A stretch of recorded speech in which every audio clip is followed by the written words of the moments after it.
Hey everyone, and welcome to the course overview video for the AWS Certified DevOps Engineer Professional Certification on Domain 1. My name is Zeel and I have been working in AWS since more than 5 years. Along with that, I have been an author of several books related to both AWS as well as security specific domains.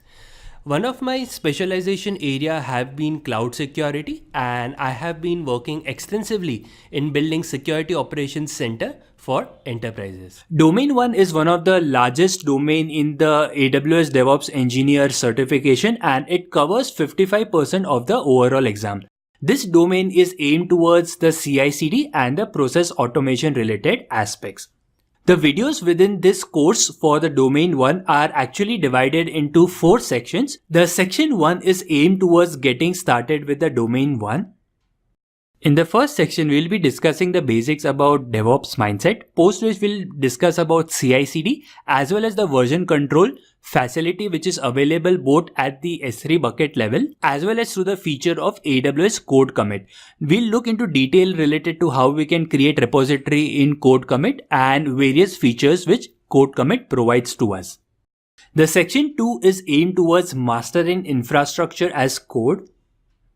In this section, we'll look into the basics of CloudFormation and we'll look into how we can create our CloudFormation stacks.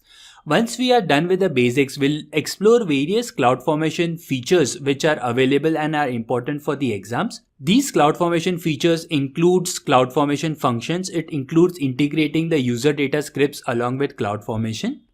Post which we'll also learn on how we can write CloudFormation templates, and we'll look into various functions as well as properties which are available for CloudFormation which are important for the exams. The section 3 is aimed towards AWS Elastic Beanstalk Primer. In this section, we'll be discussing primarily about the Elastic Beanstalk. We'll look into how we can create our own custom Elastic Beanstalk environment, as well as we'll look into how we can integrate the Docker containers with the help of Elastic Beanstalk. And the section 4 is aimed towards working with OpsWorks.